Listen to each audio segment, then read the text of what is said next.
Imagine a baby left on a doorstep, abandoned with no future, until a billionaire couple takes him in. Fast forward to today, and this child has become a groundbreaking scientist on the verge of a discovery that could change the world forever. But is his genius a gift or a curse?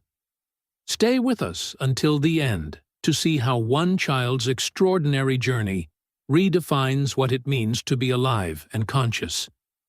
If you're intrigued, hit that like button, subscribe for more mind-blowing stories, and don't forget to turn on notifications so you never miss a new video. Drop a comment with your thoughts. What would you do if you had the power to change the world? It was a cold winter's evening in the bustling city of Boston. The kind of night where the wind bit at your skin and the stars were hidden behind a thick blanket of clouds. Inside a large, luxurious mansion on Beacon Hill, the warmth from the fireplace created a comforting glow. Eleanor and Gregory Wentworth, a wealthy couple in their mid-40s, sat by the fire, sipping wine, their faces tired from a long week of meetings and social events. They had everything anyone could dream of.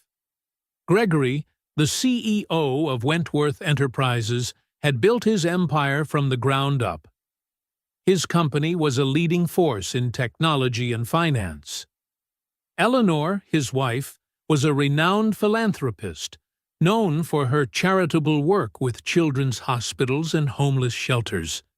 They had a beautiful home, expensive cars, and traveled the world for leisure. Yet, despite all their wealth and success, there was one thing they longed for: a child.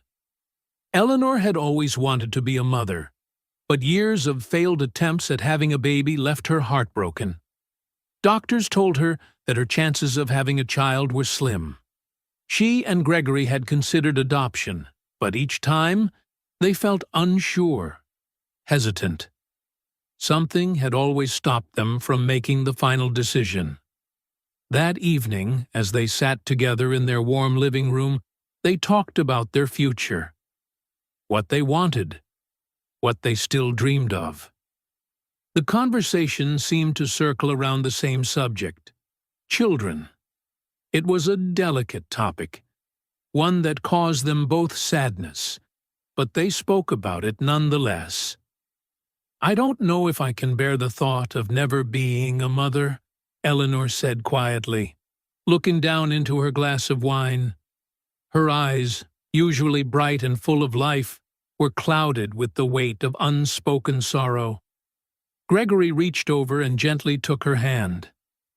"We have each other, and we have everything we need," he said, trying to comfort her. But even he could feel the emptiness between them. They didn't speak for a while. The crackling fire was the only sound in the room. Then, just as they were about to continue their conversation, there was a sudden knock at the front door. Gregory frowned, surprised at the late hour. Who could that be? He wondered aloud, rising to his feet. He opened the door, and what he saw on the doorstep made his heart stop. There, wrapped in a tattered blanket, lay a small, fragile baby. The baby was barely a few weeks old, with soft, dark hair and delicate features. A note, written hastily in ink, was placed on the blanket, weighing it down. Gregory knelt down, his hand shaking as he picked up the note. He read it aloud. "Please take care of my baby. I can no longer provide for him. I hope you can give him the life he deserves. With love, a mother who had no choice." Eleanor rushed to the door when she heard her husband's voice tremble. She gasped when she saw the tiny baby, her heart aching at the sight. "Gregory, we have to help him," she said, her voice breaking. Without a second thought, the couple rushed to bring the baby inside. They called the authorities, but the situation was clear. No one knew who the child's parents were, and no one had come forward to claim him. After speaking with the police, the Wentworths decided to keep the baby. They named him Nathaniel, or Nate for short. Though they had never planned on adopting, something about the situation felt like destiny. Eleanor and Gregory knew this child was meant to be a part of their family. In the coming weeks, as the baby settled into their home, the Wentworths grew more and more attached to him. Eleanor, who had once longed for a child of her own, now had a baby to care for. And Gregory, who had always focused on his business, found himself spending hours playing with Nate, reading to him and holding him close as he slept. But even though they showered Nate with love, there was always the mystery of his past, the questions that would never have answers. Who had left him on their doorstep? Why had they abandoned him? And who was the mother who had made such a heart-wrenching decision? As time passed, Eleanor and Gregory's love for Nate grew deeper. They were determined to give him the best life possible, to provide him with everything he needed. But deep inside, they both wondered if they were truly the right parents for him. They had everything. But what did Nate need most? For now, though, all they could do was love him with everything they had, and hope that fate had brought him to the right place. As the years passed, Nate grew into a curious, energetic child. From the moment he was old enough to sit up and reach for things, his mind seemed to be in constant motion, absorbing the world around him like a sponge. Eleanor and Gregory, the wealthy couple who had taken him in, couldn't have been more in love with him. He was their joy, their blessing, and they wanted nothing more than to give him a future filled with every opportunity they could provide. But there was something unique about Nate. While most children of his age were fascinated with toys, games, and cartoons, Nate was captivated by the mechanics of the world. His questions seemed endless, each one more probing than the last. "Why do the stars twinkle?" he asked one evening, gazing out the window at the night sky.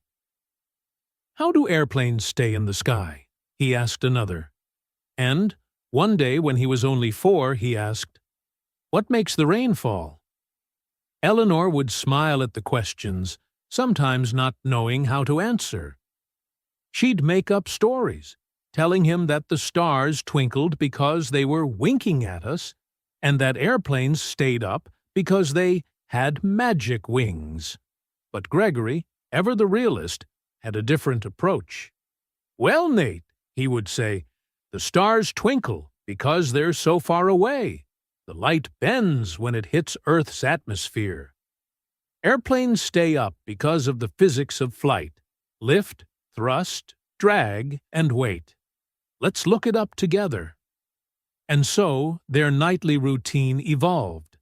They would curl up in front of the fireplace with Nate on Gregory's lap and read through textbooks, encyclopedias, or even watch documentaries on everything from the cosmos to animal biology.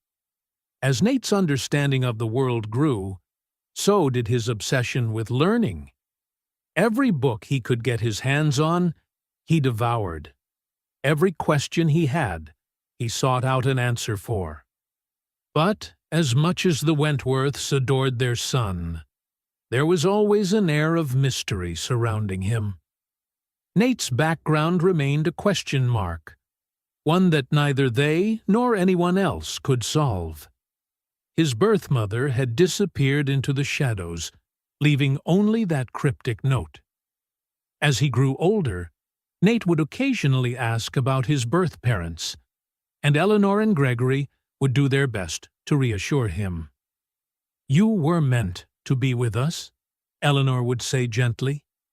"You're our son, no matter where you came from." But Nate, with his sharp mind, always had a feeling that there was something more to the story, something that no one was telling him. By the time Nate was 8, it became apparent that he wasn't like most children. While other kids played video games or ran around outside, Nate could often be found in his bedroom, building intricate machines from Legos, old toy parts, and anything he could get his hands on. The Wentworths' house, with its marble floors and expensive artwork, soon became filled with strange, makeshift contraptions. Rube Goldberg-esque machines, homemade rockets, and even an early prototype of what looked like a robot. His room, once pristine, was now a cluttered workshop of invention. "Gregory, you need to see this," Eleanor said one day, rushing into her husband's office. "Nate has built something." "I'm not sure what it is, but I think it's alive." Gregory raised an eyebrow and followed his wife down the hallway to Nate's room. There, standing in the middle of the room, was Nate's latest creation. A small, humanoid figure made from metal scraps and wires, its eyes glowing faintly. "What is it, Nate?" Gregory asked, kneeling down beside him. "I've built a robot, Dad," Nate said, his voice filled with excitement. "It can move. Watch this." With a few flicks of his fingers, Nate pressed a button on the robot's side. To their amazement, the robot began to move, walking slowly across the room. It was a crude design with no real sophistication, but it worked, just enough to prove the ingenuity of the young boy. "This is incredible," Gregory said, stunned. "You built this yourself?" Nate nodded proudly. "I read about robotics and computers. I figured out how to make it move with motors and sensors. It's not perfect, but it's a start. One day, I'll build a robot that can think and learn like a person." Eleanor's heart swelled with pride, but there was also a flicker of worry in her eyes. "Nate, this is amazing, but you're only 8 years old. Don't you think you should be playing with other kids? You can't spend all your time alone in here with your projects." But Nate, as always, was lost in his world of invention. "I'm not lonely, Mom. I love working on these things. I don't need to play like the other kids. I want to learn. I want to make something that can change the world." The words struck Eleanor deeply. Change the world. Her son, whom she had found on her doorstep, abandoned and alone, had a mind capable of changing the very fabric of reality. She and Gregory had always hoped for the best, but they never imagined that the child they had welcomed into their home would one day become someone whose work could alter the course of history. As Nate grew older, his thirst for knowledge only intensified. By the time he was 15, he had become a self-taught prodigy in the fields of physics, robotics, and engineering. His accomplishments were remarkable for his age. He won national science fairs, created complex algorithms, and even started working on a project that he called the quantum brain, a piece of technology that could potentially mimic human consciousness. Eleanor and Gregory, though proud, were also concerned. Nate's brilliance seemed to isolate him more and more from other people. His world had become his research, his books, and his machines. He no longer played outside or went to social events. He spent hours in his laboratory, an entire wing of their mansion that had been converted into a state-of-the-art science lab.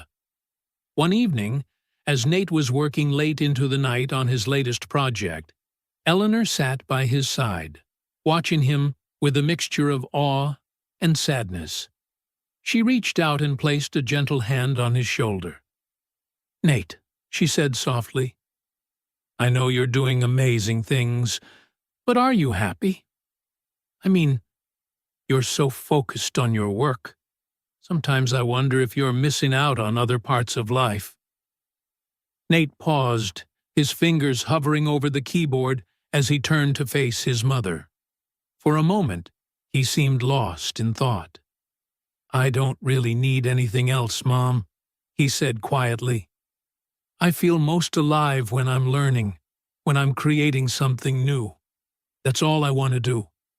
And one day, I want to change the world. You and Dad gave me the chance to have a life.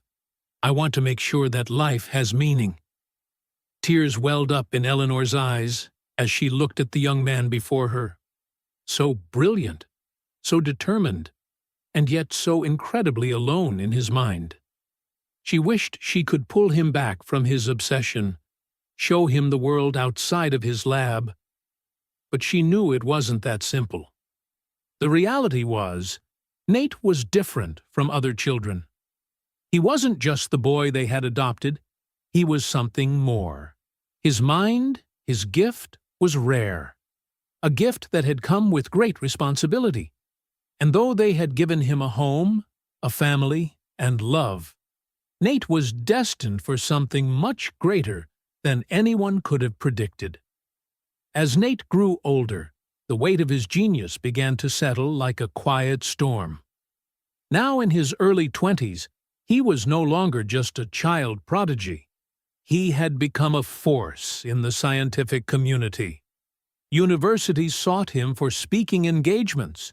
Research institutions clamored for his collaborations, and even the government recognized his brilliance. But despite the accolades, Nate remained as focused as ever, a solitary figure driven by an insatiable desire to uncover the mysteries of the universe. However, while Nate's achievements were many, there was one discovery that still eluded him. He had spent the last few years working on his most ambitious project yet, an invention he called the quantum brain, a machine designed to mimic human consciousness and thought patterns. It was a revolutionary concept, one that could potentially change the entire field of neuroscience and artificial intelligence.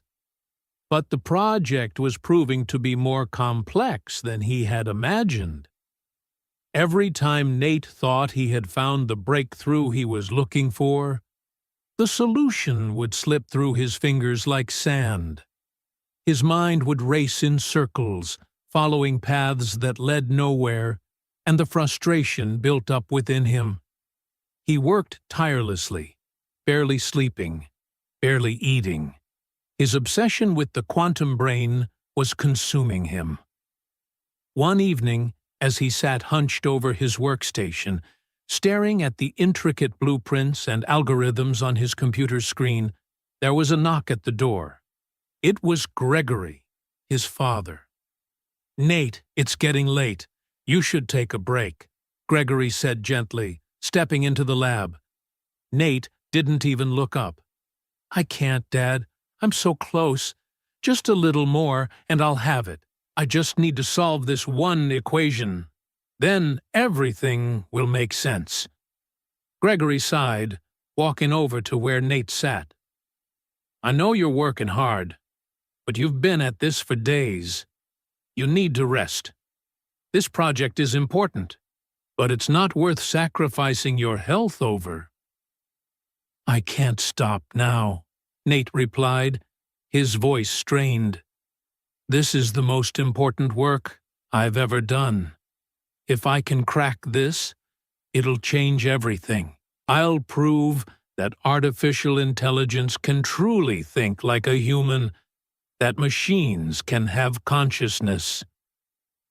Gregory's heart ached for his son.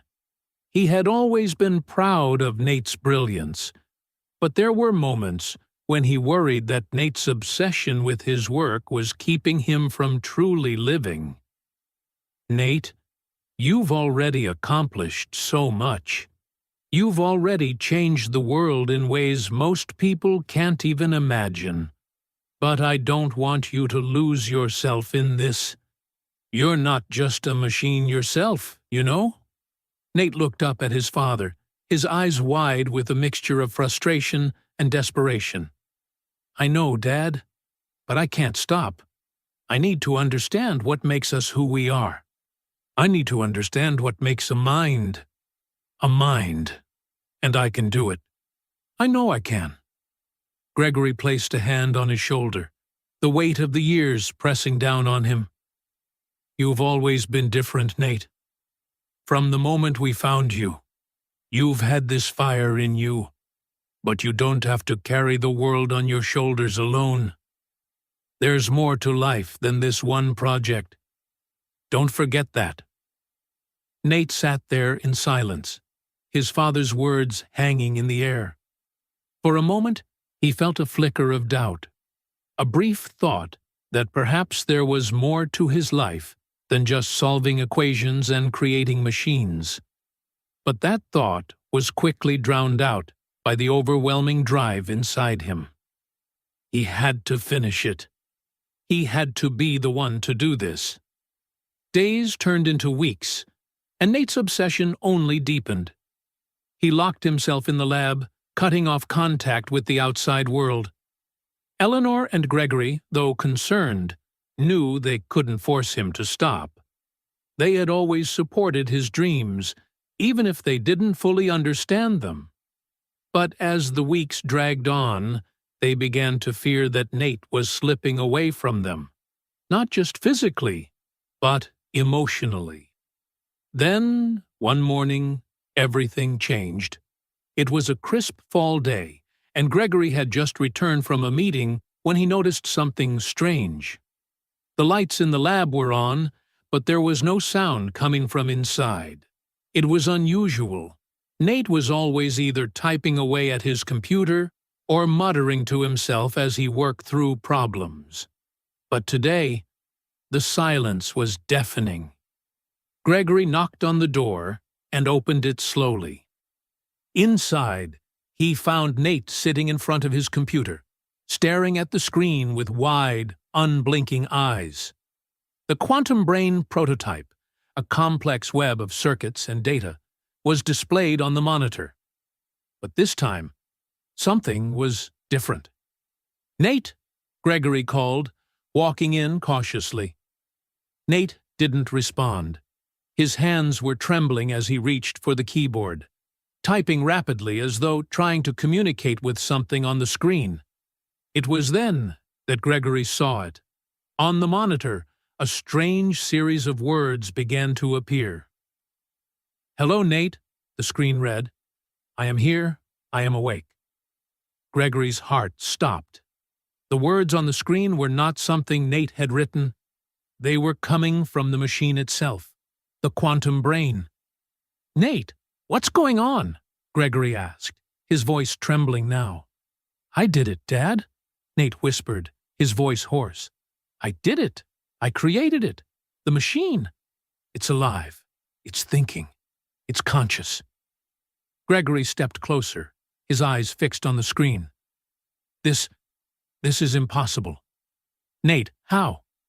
"I don't know how," Nate said, his voice shaking with awe and disbelief. "It's like it just happened. One moment, I was running the final tests, and the next, the machine spoke to me. It's not like anything I've ever created. It's real." The room seemed to hold its breath, and for a moment, Gregory didn't know what to say. The implications of what Nate had done were staggering. His son had not only created a machine that could think like a human, but it had somehow become aware of its own existence.